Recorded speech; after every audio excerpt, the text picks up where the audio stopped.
Josh here. Once again, I'm finna show you how to buy a used car. So, here we have said used car. And when you go to buy a used car, you want to meet in a public place, mainly like AutoZone or Walmart or police precinct if you feel the need to. You know, if the people look sketchy or whatever, the people seem sketchy or whatever have you. You know, whatever makes you feel safe, you need to do it. And if you go out to where the car is located, make sure that you bring somebody with you and you don't go alone or anything like that. It's a big transaction. It's a lot of money involved when you go to when you talk about buying cars, even if it's just for like $500 or $1,500 or whatever. It's still a lot of money to some people, and you never know what they'll do for their money. So you want to always be cautious and kind of, think about it. So if you can meet up at a public place, meet up at a public place. And so, like we've done here, and we're gonna look over this car as I would, just some major key points. And so, if we do, follow me, we'll do a walk around. If you see, come this way. When you see things like these, this panel, put this little writing on there, but this panel has a stripe through it. The rest of the car does not. So if you see things like this, you keep your eye out for those. This means that the car has been wrecked before, and it either may or may not have been wrecked before, but this panel is damaged, and they replaced that panel. So that's something to keep an eye out for. You can look at the tires and all that, but tires, hubcaps, rims, that's really not that important because you can replace that when you buy the car anyway. Most people do. What is important is the direction of the tires and the direction of the rim to make sure that it's facing straight when it's supposed to be facing straight. Like in the back, always supposed to be straight. They're not supposed to be tucked in or leaned in or nothing like that. But other than that, you watch out for different color panels. The front door may be white. The passenger door may be cream, something like that. It's another sign of it's been in the wreck before kind of deal. We'll walk around. You can see stuff like this. When you see markings on the tire or something like that, that means they got it from a tire shop. And you need to ask, is it a reason that y'all replace this tire, or did it just go bad or something like that? Some people be honest about it, some people may not. It may be an alignment issue or something involved, which you probably have noticed while you're driving the car on the test drive or while you're riding with somebody on the test drive. And so that's just something to keep in mind. All these that I'm showing you are identifiers and stuff that you can use for bargaining shifts when it comes down to buying used cars. So we come back around. Not too much on this side, just a crack light. And you got spank. The paint is scuffed on this side, so that means somebody had a little bump or a rear collision or something like that. You want to keep an eye out for that. Same thing right here. You go on the line of sight. So, they bumps and scrapes, but if you're buying a used car, you got to mention it. If they don't, you do. You mentioned. And so we had the same paint kind of deal right here. And so that's the outside. You do an outside walk around. You just want to keep up with the paint color. Sometimes you'll have dents. A lot of people don't notice the paint differences. Like they'll see silver, but they won't see like a metallic silver. It'll be a flat silver. You know what I'm saying? You keep up with that, especially when you on lots, when you on at car lots and stuff like that. They'll try to repaint it, but the paint doesn't match in the sun. So you want to see it on a sunny day. You want to make sure you look at it before you buy it to ask them if they got the Carfax or has it been in a wreck. what kind of accident was it in. Another key thing that you can do is take the VIN number of the car that you're looking at. Ask for the VIN number first before you even go out there. Put the VIN number in Google to see if the car had been wrecked at an auction or something like that. They'll sell it. It might pull up, and you probably can see the pictures of what the used car looked like when it was in an accident, to see if they lying to you or see if you even want to go out there and look at something that may have been wrecked that bad. So that's a key thing. That's something important that you might can do. Now, moving to the beans. The beans. The real most important part of any used car is you want the car to be able to take you from A to B. Wherever you're trying to go, whatever you're trying to use it for, you want the car to be able to do that. You want the car to run good. You want it to start up good. You don't want to hear no extra noises. You don't want to hear, you don't want to feel any hesitation when you're taking off or anything like that. So you want the car to be a good car, to at least sound like a good car. You know what I'm saying? So anyway, when you go to looking up under the hood, you want to look. Come on this side. So when you go to looking up under the hood, you want to see how things look. Do the stuff look like it's been replaced before? Does anything look new up under there? The cleanliness of it is not important. When you come down to buying a used car, I mean, a lot of the ladies always talk about how clean it is up under their hood and all that. That's not important. Cars get dirty. People use them for different things. You know what I'm saying? It's just not like a real determining factor. Like we're not gonna buy the car because it's dirty up under the hood. That's not a real thing. So, but other than that, you want to look at how clean things are. You want to look at, is it anything that's wet? So up under this car right here, when you come and look right here, it's wetness right here. Now this car, not recently, but a little while back, we had a power steering pump replaced, probably about like a couple months ago or something like that. 2 or 3 months before then, we had a alternator go bad, so we replaced the alternator on that. And since then, this thing been on country roads and all kind of crap. Cause it used to be pretty up under here. Just ain't right now. But this is wetness that you can see that was left from the power steering pump being replaced. And you can take your hand and feel it is like wet grease. So the wet grease, if that is around the top part of the engine, or you can take a flashlight with you when you go look at the car, which I suggest, take a flashlight with you, even if it's the daytime. You want to shine that flashlight anywhere where it's dark and any of that, just so you know that that you don't see any wet spots. Wet spots is a leak, an oil leak or something like that. That's something you're gonna have to deal with once you buy the car. And so if you don't want those problems, then you bring a flashlight with you and you make sure that you gave yourself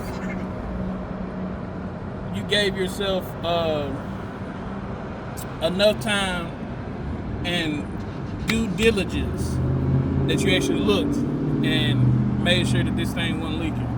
So you look on top of the engine, you look down at the transmission, you look up underneath. You want to be like a little private eye and make sure they ain't finna pull a fast one over you and get you for your money just because you're not paying attention. So you can bring somebody that knows about cars, but this is for the people that want to do it on their own. You know, they want a chance buying a used car from somebody, and they just want to make sure that they don't get screwed over by these people out here on the streets. So anyway, you check for leaks. Oh, damn. You check for leaks, and if you feel like it, you can check to see if they got antifreeze in here or anything like that. You really won't have to do that if you bring somebody that'll look up under the car for you and make sure that it's not wet up under there or anything of that nature. I guess I'll leave that up. So I'm gonna start it up for you, and so that you can know that, so that you can hear the sound of the car, because you want to make sure when the people start it up. Things you want to keep in mind: cars sound different in different temperatures. So if they've been in it, if they've been driving it, which most people will try to sell you a car that they just got out of and all that, because it'll sound worse in the morning. If it's got a problem, it may rattle in the morning or before it's warmed up, and then go to being quiet after it's already warmed up. And so that's one thing you want to keep in mind. If they just got out of it, especially if they trying to rush you to buy it, nobody with any kind of good car or good truck or anything that's selling it, they not rushing you to buy nothing. They know somebody gonna come with the money, and they're never gonna, tell you to you gotta hurry up, or they do the little fast talking stuff where they try to woo you on the car and all that. Most people who got good cars, they're just telling you the background of it if they know it. If not, they might say that we just got it from the auction and all that, and or somebody just traded it in and we don't know much about it. So in that sense, you would need to know to inspect the car.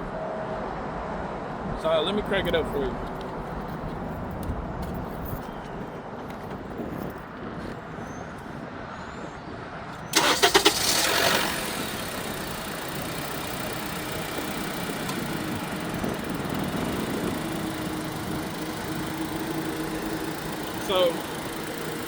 So the car cranked right up.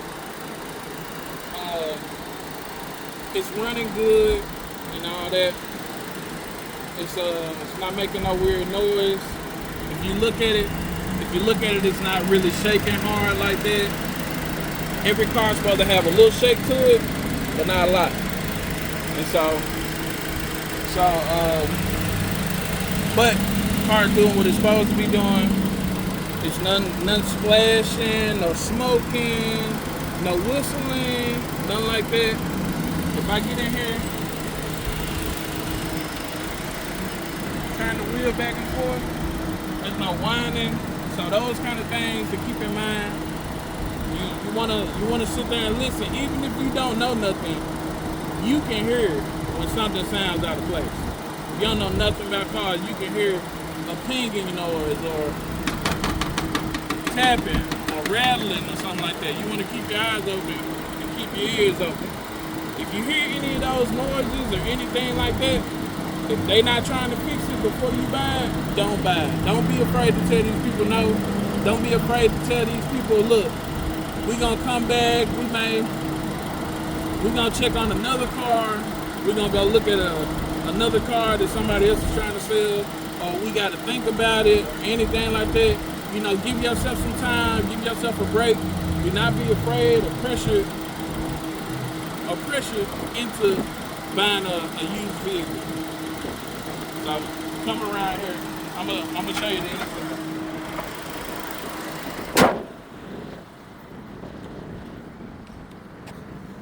You can kind of zoom in on there. So the inside, what you want to look for is wear. So, like on the steering wheel right here, you can tell it's supposed to be this basketball texture, but the steering wheel is worn to where it doesn't even have any texture on it right now. And the seat has wear on it, even though this is mostly just cosmetic stuff, and maybe something you can use, to talk to the people. Maybe they'll work with you on the price on that, because you can just as well go and buy a car that doesn't have that wear on it. And so when you get in here, he sit in the car like y'all do. When you get in here, you want to not touch the radio. The radio is the last thing you need to be worried about. You need to check the AC. You need to make sure that the AC comes on, even if it's cold outside. Make sure that AC gets frigid. If that AC ain't cold, don't buy the car. AC work is expensive. After you check the AC, you need to switch it over to heat. Make sure your heat work. Make sure it get hot. If you can't toast marshmallows on that thing, you don't need to buy it. So that's real important, because a lot of my customers buy cars with AC problems and all that, and they bring them to me for me to fix them, but they could have just bought a car that had AC. It makes no sense. Or buy a car that has heat, and all of that turns into a whole list of things that need to be fixed. And so, I mean, it's just a bad idea. If you got money, even if it's little money, $1,500, $2,000 or whatever, buy you a car that's got AC and heat. Those are pure necessities that needs to be working. Check your windshield wipers. Cut your windshield wipers on. Make sure that those work. You don't want to buy a car without windshield wipers like many of my customers have bought.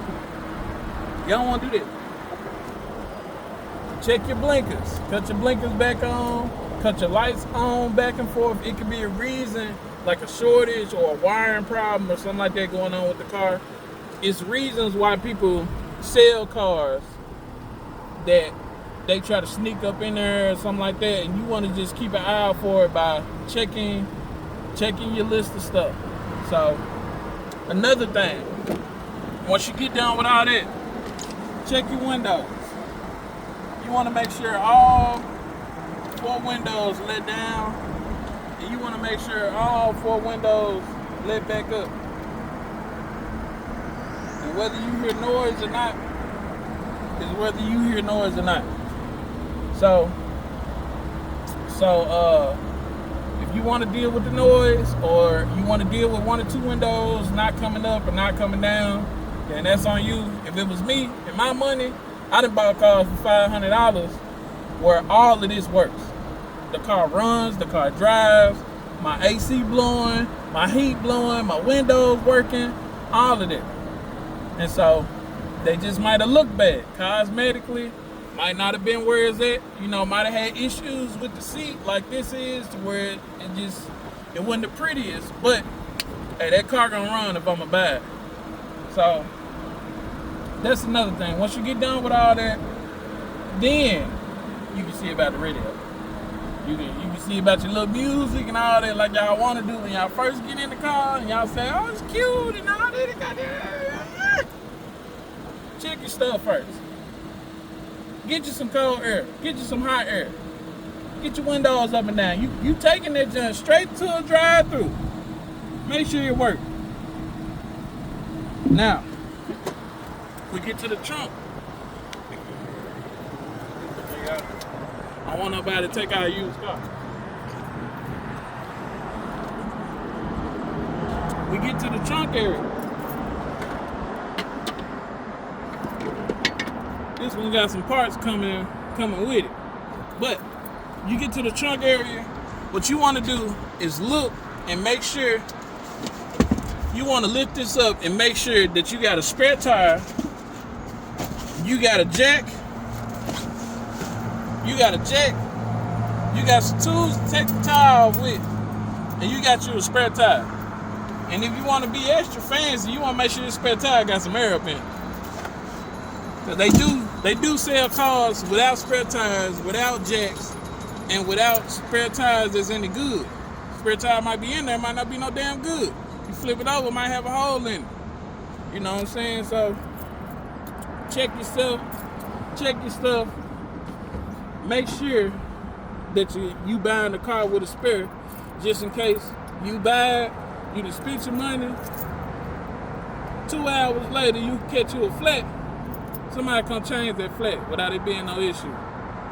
And also, another thing you want to do is, while you got your little panels lifted in the back, you want to fold down these things if you can and look behind them and try to see if any kind of damage like crumpling or anything like that right up in here.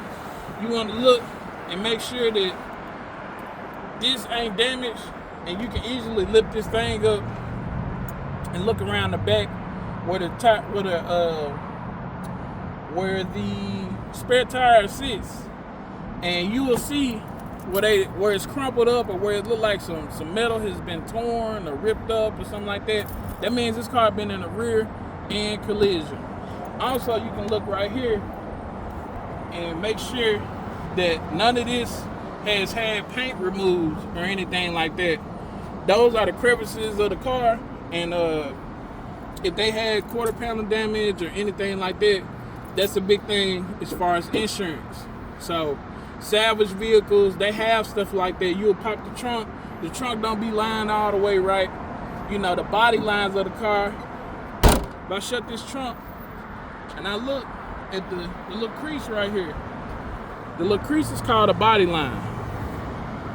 And you want to check that crease is the same on both sides. And it could be a little off, you know. You might feel it just a little off, that's fine. But if it's way off, if you can stick your finger down in that crease, you don't want that car. 9 times 10 it'll be totaled out, and they're not gonna give you a clear title. So, another thing when buying cars, very, very important thing. You want to buy you a used car that has a clean title. Clean, clear, whatever. Get you a car that has a clear title. If they say salvage, that's not a clear title. If they say they got a bill of sale, that's not a clean title. If they say that somebody got to bring the title, that's not a clean title. Do not give them people your money. Do not pull your money out in front of the people. All right, even if you got to turn around in front of whatever, don't pull all the money out for the car unless you buying the car. Once you already check the title, once you get the title, if they got the title, match it up to the VIN number on the car. There's always a VIN number somewhere in the driver door of the car. It's a little sticker. On this one is right here. Sometimes it's right here at the bottom. Sometimes it's in the trunk of the car. So you always want to make sure you got the VIN number of the car verified to match with the VIN number on the title. That didn't happen.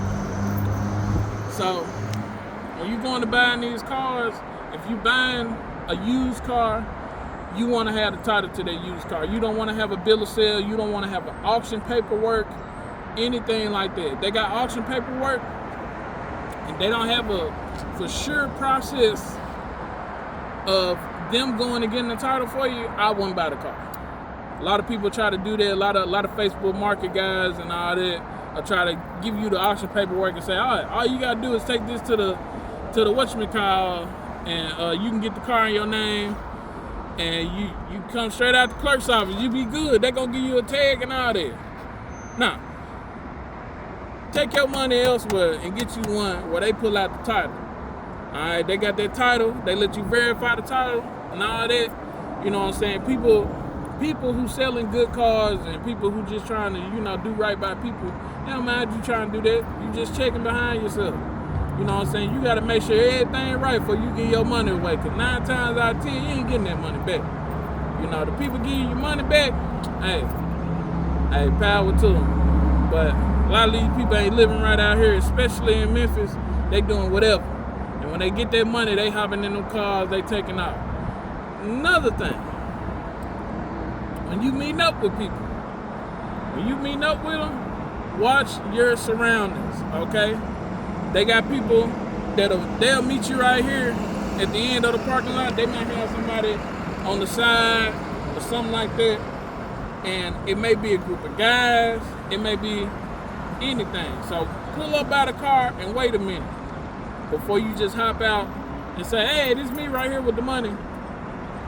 Take your time, be careful, be cautious of your surroundings, and make sure that you're being safe out here. That's really what I'm making all of this for, is that you're being safe and, y'all watching yourselves, because I can't do it for you no more. So,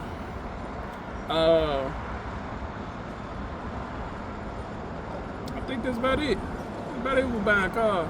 But main thing is if you can,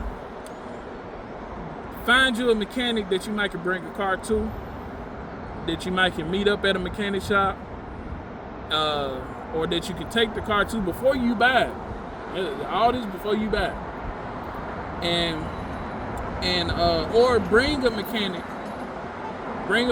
with you to look at the car. If you can't meet them at the shop or whatever, if you don't feel comfortable, bring a mechanic or somebody that really, really knows about cars. Not somebody like your uncle or your dad or something that glue some shit together for you or something like that. You want to make sure these people know about cars, because it's a lot that could be wrong with a car and them not know because they not familiar with working on cars. They may know about how cars work. They may have worked on cars in the 60s, 70s, but they might not know about cars. Lastly, my suggestions on cars to buy, if you're looking for the most reliable thing, well, the most reliable car, or a set of cars or something like that, go with Toyota. Toyota make Lexus, Toyota make Scion. Toyota is just a good overall brand. And I've been telling all y'all for years. I try to tell every last one of my customers to buy them a Toyota if they ain't already got one. So if you want a regular car, get you a Toyota. If you want a luxury car, get you a Lexus. But you get one in good condition, you make sure the interior clean, you make sure the mileage is not too high. Too high mileage is too close to 200,000 miles. They selling a lot of cars that's over 200,000 miles right now. That don't mean that you need to buy them.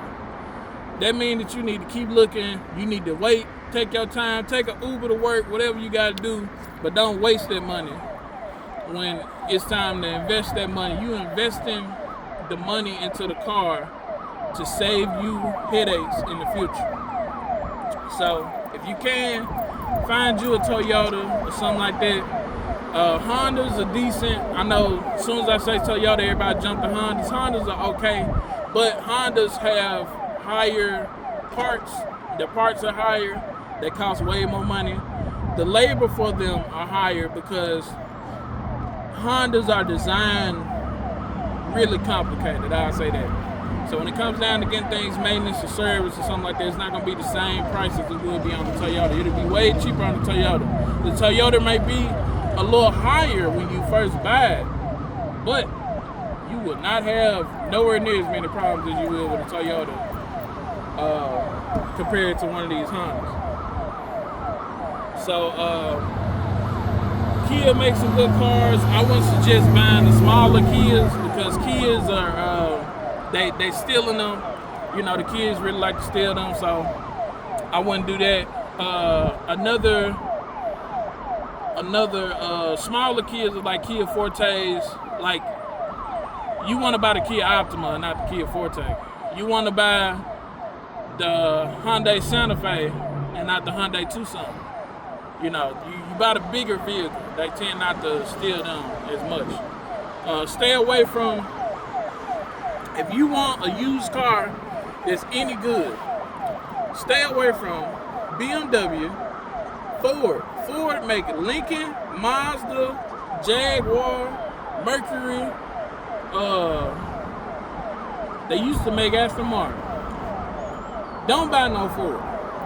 Do yourself some justice. Don't buy no Ford. Nissans. Everybody drive Nissans in Memphis. Don't buy no Nissan. If you got your money, you spending your money, do not buy yourself no Nissan. Nissan ain't gonna give you number problems. If you don't believe me, ask anybody that got a Nissan or that's on their second or third or fourth Nissan, because they out here. And they steady buying them because they cheap. They cheap for a reason. So stay away from them. Chryslers are okay. You want to go, Chrysler means Dodge, Jeep, Chrysler. They are made by Mercedes nowadays, so their parts are like Mercedes parts, so their parts are really, really high.